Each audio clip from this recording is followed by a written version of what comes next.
She was 15 and fearless when she was shot in the head by the Taliban in 2012. Malala Yousafzai, who is 20 years old now, has returned to Pakistan for the first time since that dastardly attack after nearly 6 years. A lot has happened since then. She went on to receive the Nobel Peace Prize and got accepted at the Oxford University.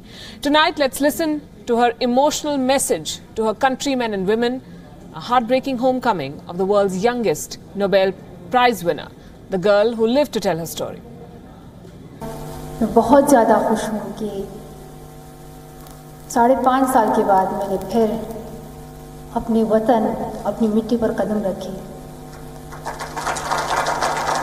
I still can't believe that this is actually happening. ये सच है। मैंने पिछले 5 सालों में हमेशा से यही ख्वाब देखा है कि मैं अपने मुल्क में कदम रख सकूँ। और हमेशा ही जब कभी जहाज़ में होती हूँ, कभी गाड़ी में होती हूँ, and I see the cities of London, New York, तो कहती थी कि बस इमेजिन करो कि ये पाकिस्तान है, इमेजिन करो कि तुम इस्लामाबाद में ड्राइव कर रही हो, इमेजिन करो कि ये कराची है। And it was never true. और जब आज देख रही हूँ तो बहुत खुश हूँ।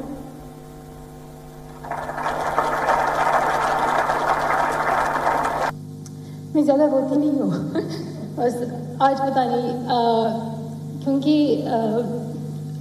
मैं अभी 20 साल की हूँ, लेकिन ज़िंदगी में बहुत कुछ देखा।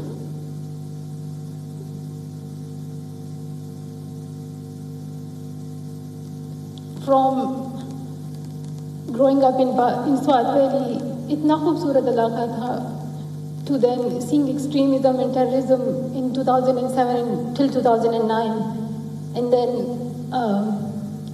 seeing how many difficulties women and girls face in our society and how we can find against those challenges. और फिर अटैक होना, अपने मुल्क को छोड़ना, everything was just happening itself. Like you could not control anything. अगर मैं चाहती तो मैं कभी भी अपने मुल्क को नहीं छोड़ती, मगर यहाँ के डॉक्टरों ने मेरे लिए सर्जरी की और मेरी जान बचाई। फिर फर्दर ट्रीटमेंट के लिए I had to go out and I had to continue my education there. And हमेशा से यही ख्वाब था कि पाकिस्तान जाऊँ, वहाँ अमन से और बिना किसी खौफ से I can move on the streets, I can meet people, I can talk to people, and there is my old home again, जैसे पहले था वैसा ही हो. So it's actually happening and I'm grateful to all of you. और इंशाल्लाह पाकिस्तान का मुस्तकबिल जो है वो उसका फ्यूचर जनरेशन है, वो उसकी लोग हैं. It's the biggest resource that we have. तो हमें इन बच्चों की तालीम में इन्वेस्ट करना चाहिए, हमें इस पे काम करना चाहिए. मलाला फंड पहले से इस पे काम कर रहा है. We have invested more than $6 million in Pakistan in girls' education. We are continuing this work. At the age of 11, Malala Yousafzai had begun writing a diary, chronicling her life under the Taliban rule in Pakistan's Swat Valley. She was a stubborn little girl who just wanted to go to school. A bullet changed her life forever. Terrorists ambushed her school bus and asked, "Who is Malala?" before shooting her point blank. She survived, and how? Our next story traces her journey from the nondescript town of Mingora in Pakistan to Oslo, where she became the youngest ever Nobel Peace Prize winner.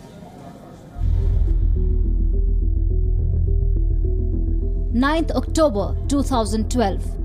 A girl in Pakistan's Swat Valley was shot in the head by the Taliban. She was 15 and fearless. To the world, she was the girl who was shot for going to school. Malala Yousafzai soon became synonymous with resilience, power and hope. From a tender age, she was a fierce advocate of girls' education in Swat Valley, also known as Pakistan's Switzerland. At an age when teenagers defy their parents, she chose to rebel against the brutal Taliban. In 2012, terrorists shot Yousafzai and her classmates in their school bus. Two suffered non-lethal injuries, but bullets hit Malala in the head and neck, leaving her in a critical condition. She was flown from one hospital to the other before she finally stood on her feet in England's Queen Elizabeth Hospital. The Taliban said that they shot her because she was pro-West and promoting Western culture in Pashtun areas. Now, nearly 6 years on, she has returned to Pakistan for the first time since that attack. It was an emotional homecoming. मैंने पिछले 5 सालों में हमेशा से यही ख्वाब देखा है कि मैं अपनी मुल्क में कदम रख सकूं, और हमेशा ही जब कभी जहाज़ में होती हूँ, कभी गाड़ी में होती हूँ, and I see the cities of London, New York, तो कहती थी कि बस इमेजिन करो कि पाकिस्तान है, इमेजिन करो कि तुम इस्लामाबाद में ड्राइव कर रही हो, इमेजिन करो कि ये कराची है. It was never true. और जब आज देख रही हूँ तो बहुत खुश हूँ. The news of her visit to Islamabad's Benazir Bhutto airport was wrapped in secrecy for obvious reasons. In 2014, she became the youngest recipient of the Nobel Peace Prize for her contribution to education. She was just 17. She shared the coveted prize with India's child rights activist Kailash Satyarthi and moved everyone with her hard-hitting speech. Let this be the last time that a girl or a boy spends their childhood in a factory. Let this be the last time that a girl is forced into early child marriage. Let this be the last time that a child loses life in war. Let this be the last time that we see a child out of school. Let this end with us. Let's begin this ending together, today, right here, right now. Let's begin this ending now. Thank you so much. She has featured in top magazines, Oscar documentary. She's also a United Nations Messenger of Peace. And currently, she's studying politics, philosophy and economics at the prestigious Oxford University. Her resolve rattled the Taliban. Terrorists with guns were scared of a 15-year-old girl. They were powerful, but she was persistent. She defeated fear. Bureau Report, WION. The West loves her, but some in Pakistan love to hate Malala Yousafzai. For many, she's a champion, a hero, the face of a fearless Pakistan. For others, she's a hypocrite. Her detractors even call her father an Israeli and a CIA agent. So in all, there are 3 kinds of opinion about Malala Yousafzai in Pakistan. The first category believes that she's a victim and a hero at the same time. The second group believes that the Taliban attack never took place. It was staged. And the third section alleges that Malala Yousafzai is working as a pawn, a spy for the West. The hatred for this girl is so entrenched in the system that some Pakistanis, especially religious clerics and conservative journalists, accused her of defaming the country and Islam in her autobiography, I Am Malala. It was published in 2013. The book was banned in thousands of private schools in Pakistan. Many bookshops refused to stock them after receiving threats from the Taliban. The vitriol against Malala Yousafzai is based on several insinuations. Many question the special treatment meted out to her. They say that other children in the country have suffered a worse fate. What is so special about Malala? Her supporters, though, argue that Malala is a victim of a smear campaign because she challenged conservatism and wrongs of the Orthodox society. The fact is that the West loves her, and that makes her an easy object of hatred back home. The country is brimming with anti-West sentiment. Malala Yousafzai is arguably Pakistan's most famous daughter, unfortunately also among its most hated. Now to a story that we've been tracking from the word go, the Russia spy poisoning case. More than 24 countries have expelled Russian diplomats, blaming Moscow for poisoning a spy, a former double agent in the United Kingdom. It has been more than 2 weeks since the whole scandal broke out, but Russia so far has only chosen to retaliate through tough words. Today, a spokesperson from the Russian Foreign Ministry gave a point-by-point rebuttal to Britain's charges. Moscow has accused London of denying consular access to the victims. Listen in. We are witnessing obvious prevention of access for Russian representatives to Russian victims. With these methods, Great Britain openly and without any constraint violates international law, and in particular the Consular Convention between the Soviet Union and the United Kingdom of Great Britain and Northern Ireland of 1968. The Russian Foreign Ministry said today that the charges by the British government are politically motivated. WION has learned that the Kremlin is evaluating a range of options. This includes evicting diplomats and shutting down consulates in the United States. British Foreign Secretary Boris Johnson feels that the Kremlin was caught by surprise. And I hope you agree with me that I think the Kremlin underestimated the strength of global feeling. If they thought that the world had become so hardened and so cynical as not to care about the use of chemical weapons in a place like Salisbury, if they believed that no one would give a fig about the suffering of Sergei and Yulia Skripal, or that we would be indifferent to the reckless and contemptuous disregard for public safety that saw 39 others seek medical treatment, if they believed we had become so morally weakened, so dependent on hydrocarbons, so chronically risk-averse, and so fearful of Russia that we would not dare to respond, then this is their answer. Alongside its mainstream media, Russia is also using social media, more specifically Twitter, to counter the British government.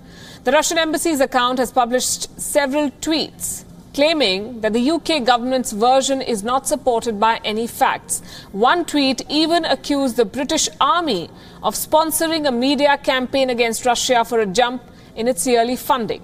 But amid the diplomatic war, the doctors treating the Skripals today said that the health of Sergei Skripal's daughter Yulia Skripal is improving rapidly. Her condition is no longer critical. Her father, the former Russian double agent, though remains critical but stable. Joining us is my colleague, WION correspondent Julia Chapman, with us from Moscow. Julia, the government of Russia has been saying for days now that they are going to retaliate, that this is a provocation and Russia will not take it lying low. But at the same time, Russia seems to be taking it lying low, with only tough words to match the actions from other countries. That's right. We haven't seen any concrete measures being taken yet by Russia. We were expecting perhaps today to hear some of those being announced by the Foreign Ministry spokeswoman Maria Zakharova, but she instead spoke at length in her weekly briefing, spoke for about 2.5 hours. Most of that time was dedicated to the case surrounding Sergei Skripal and the diplomatic fallout of that. So far, as of yet, no further measures have been taken by Russia. We are expecting probably some tit-for-tat measures, which is what they have warned. So perhaps some diplomats being expelled from Moscow, or perhaps the closure of one of America's consulates in Russia. There was a poll that the Russian embassy in the US put on Twitter yesterday, asking its followers to vote on which American consulate should be closed in Russia. So that may be one of the next steps they're taking. But as of yet, no action has been taken. What is the sense on the street? Do Russian citizens see this as the government put it, we are being scapegoated, we are the scapegoats of the world? Do they see Vladimir Putin standing up to the kind of pressure that is being put on Russia, even though the investigation is not complete? The British government jumped to the conclusion that it was indeed a Russian hand in this poisoning. How is it being received there, and why do people think that Russia is not acting?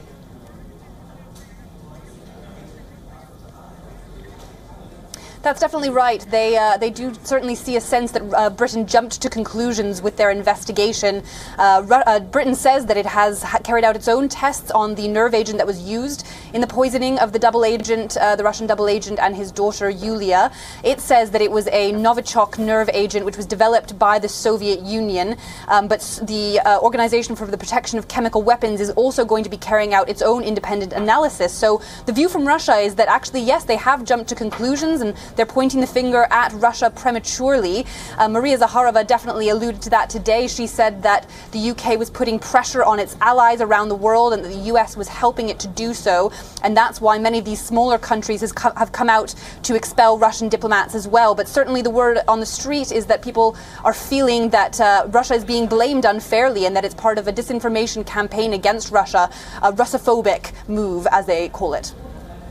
Julia Chapman, thanks very much for joining us here on Gravitas and bringing us up to speed with how Russia views these developments. As the world turns against him, Vladimir Putin may be facing one of the toughest challenges of his presidency, but he's not completely isolated. While the Western world has chosen to back the United Kingdom, Asian countries like India have refused to take sides. New Delhi remained quiet as the controversy brewed and tension escalated over the past 3 weeks. But now, Indian External Affairs Minister Sushma Swaraj has spoken. During her visit to Japan, Swaraj said that decisions related to India's foreign policy are not influenced by a bloc.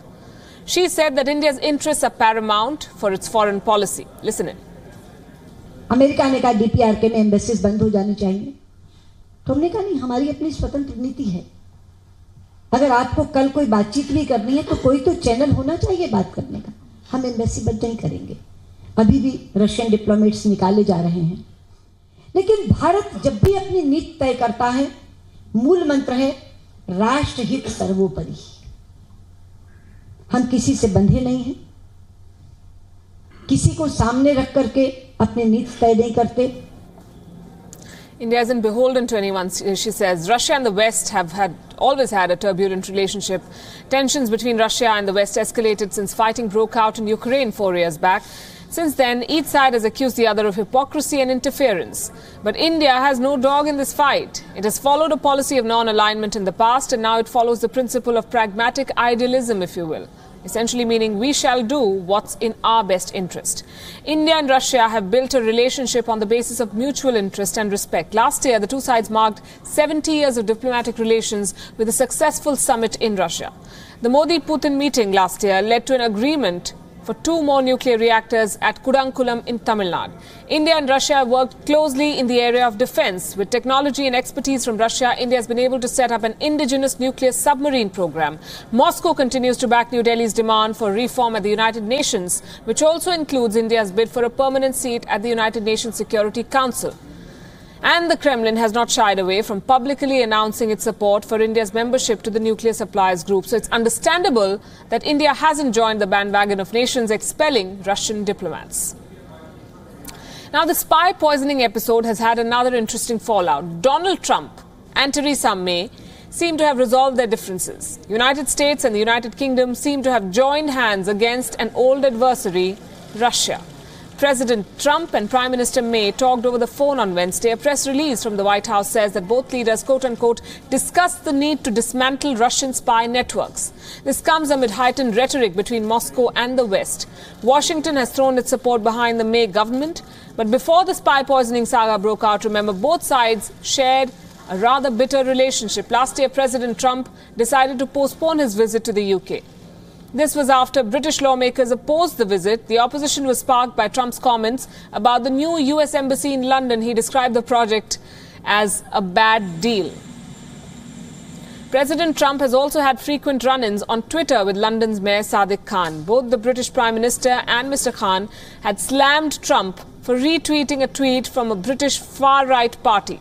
Before that, President Trump had often criticized Sadiq Khan on Twitter for, as he put it, failing to secure London against terrorist attacks. Khan has since become one of the faces of anti-Trump protests in the UK. But the spy poisoning incident seems to have given an opportunity to both leaders to mend their ties. The Trump administration has been under pressure over Russia. Former members of his inner circle have been charged by investigators who are looking into claims of meddling by Russia in the 2016 election. So Washington's decision to expel 60 diplomats seems to have caught the Kremlin by surprise. Vladimir Putin, who had hoped to win a friend in the White House after the 2016 US election, has all the reasons to be disappointed in Donald Trump, at least on the face of it. But the US president himself finds his hands tied at the moment by the Russia probe. Strong actions against Russia helped the White House in diverting attention from the Cambridge Analytica disclosures, services of which were allegedly used by the Trump campaign for the 2016 election. It sounds like a big muddle. The point is that Trump and Theresa May are talking now thanks to this Russian spy poisoning episode. Soviet Union, meanwhile, may have collapsed in 1991, but the spirit of its world-famous spy organization, the KGB, is still alive in Russia. Mark Zuckerberg has had an awful week and it's about to get worse. If you're a British citizen and your data was harvested by Cambridge Analytica through Facebook, the social networking giant would be liable to pay you damages for breach of privacy. That's not all. What makes it worse for Mark Zuckerberg is that he could be staring at a whopping £625 billion payout if the 50 million users in Britain decide to drag him to court. Analysts believe that each user is entitled to £12,500 if the case goes to court.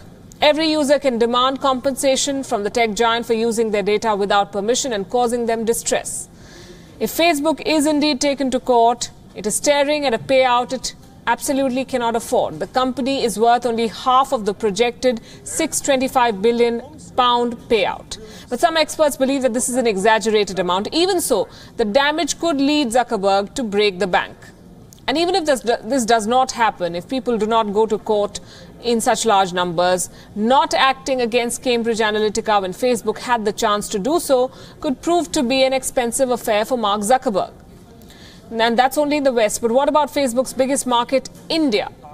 Will you be as lucky? Can you, in India, force Facebook to compensate you for abusing your data and breaching your trust? Unfortunately, no. Unlike the UK, India does not have a Data Protection Act which makes provisions for compensation. When it comes to data protection laws, India is far behind some of the Western countries.